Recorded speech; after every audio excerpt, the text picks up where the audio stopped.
আসসালামু আলাইকুম রহমতুল্লাহি ওবারাকাতু।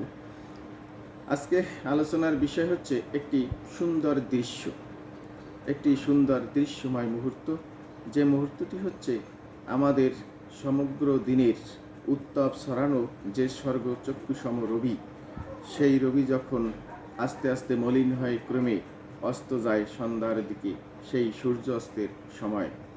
সূর্যাস্তের সময় দৃশ্যগুলো সত্যি মনোমুগ্ধকর, রোমাঞ্চকর এবং স্মৃতিময়।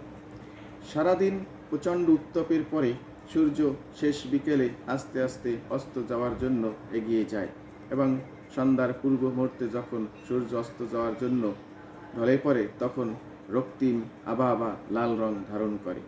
তখন সমুদ্র, খাল, বিল, নদী সব কিছু যেন একটি গোলাপি রং ধারণ করে। গাছপালা এবং উঁচু ভবনসমূহে সেই পরন্ত সূর্যের, অস্তগামী সূর্যের লাল আভা পড়ে যেন সেটা রক্তিম বর্ণ ধারণ করে। যখন সূর্য আস্তে আস্তে লাল উঁচু সমতলভাবে থালার মতো আস্তে আস্তে করে অস্ত যায়, তখন আস্তে আস্তে সন্ধ্যা ঘনিয়ে আসে এবং অন্ধকার এগিয়ে আসে। তখন মেঘমালা যেন রক্তিম বর্ণ বা লাল আভা ধারণ করে।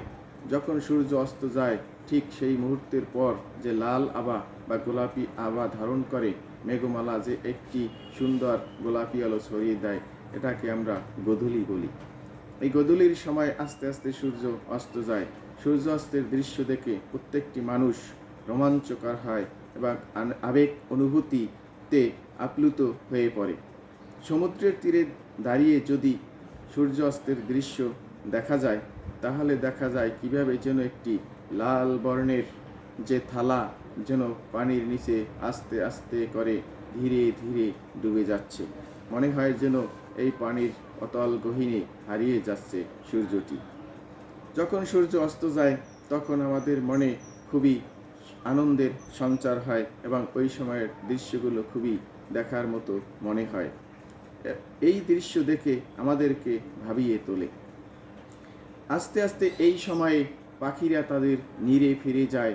ঝাঁকে ঝাঁকে পাখি দল বেঁধে উড়ে তাদের নীড়ে ফিরে যায়। রাখাল ছেলেরা তাদের গরু বাছুর, তাদের যে গবাদি পশু, তাদের পোষা প্রাণীদের তারা বাড়িতে নিয়ে যায়। খেলায় মগ্ন ছেলেরা, মেয়েরা, সকল শিশুরা তারা যেন সূর্য অস্তের দৃশ্য দেখে তাদের খেলা বন্ধ করে আপন গৃহে ফিরে যায়। সকল মানুষ যারা বিভিন্ন কাজে নিয়োজিত রয়েছেন, তারাও যেন সন্ধ্যার সময়ে সকল কিছু বন্ধ করে তারা গৃহের প্রাণে আস্তে আস্তে ছুটে চলে। আস্তে আস্তে যখন সকল মানুষ, সকল প্রাণীদের নিয়ে সকল পাখিরা নীড়ে ফিরে যায়, সূর্য তার রক্তিম আভা শেষ করে যেন সে ডুবে যায়, তখন আস্তে আস্তে অন্ধকার নেমে আসে। আস্তে আস্তে অন্ধকার বাড়তে বাড়তে রাতের গহীন অন্ধকার বা গভীর রাতের দিকে এগিয়ে যায়।